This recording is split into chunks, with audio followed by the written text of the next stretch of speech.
Ciao a tutti e benvenuti nella mia scrap room! Oggi mettiamo in ordine gli stencil! Venite con me! Negli anni ho acquistato tantissimi stencil ed è arrivato il momento di conservarli bene. Ho deciso di utilizzare dei portalistini sia in formato A5 sia in formato A4 per gli stencil più grandi. Ho chiesto in diverse cartolerie della mia città questi portalistino in formato A5 e non li ho trovati, così li ho ordinati su Amazon. Questa è la confezione. All'interno ci sono 60 tasche e il costo è veramente basso, 4 euro, quindi se vi interessa un portalistino di questo tipo vi lascio il link nell'info box. Mentre i portalistini in formato A4 si trovano ovunque, io ho scelto un portalistini da 30 buste per archiviare i miei stencil più grandi. Ho scelto un portalistino con la tasca frontale in modo tale da poter preparare la mia decorazione. Quindi iniziamo subito creando proprio la decorazione da inserire nel portalistino. Utilizzo la penna Curecolor della Zig.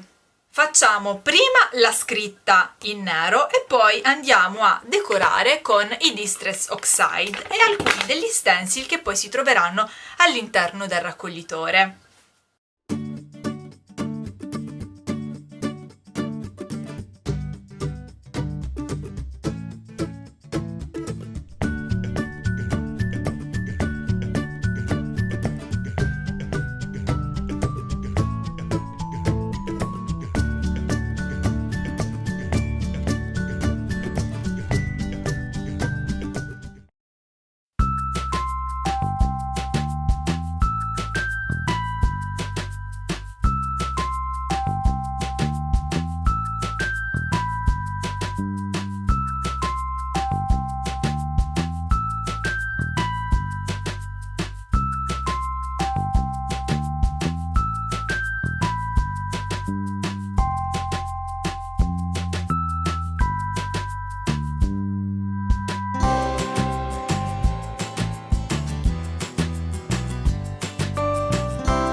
Ecco la mia copertina. Già dal fronte abbiamo un assaggio, un'anteprima degli stencil che poi sono conservati all'interno.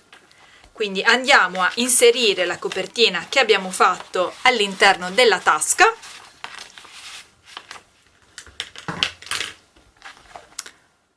Ecco, poi apriamo. Vi consiglio di non buttare il cartoncino che trovate all'interno delle confezioni per gli stencil. In questo modo possiamo andare a inserire il cartoncino all'interno della busta. Abbiamo anche la marca dello stencil, se poi vogliamo andare a ritrovarla, e andiamo a inserire semplicemente lo stencil all'interno. Avendo anche un fondo scuro è più semplice riconoscere il disegno. Quindi continuiamo in questo modo e andiamo a conservare tutti i nostri stencil.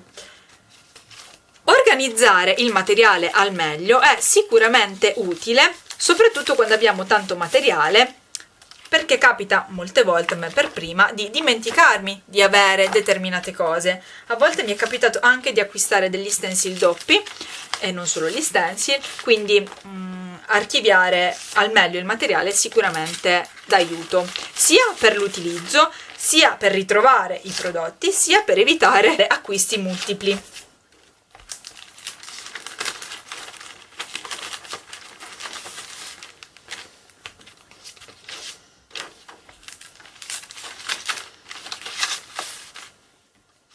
Vi piacciono piacciono i miei raccoglitori porta stencil?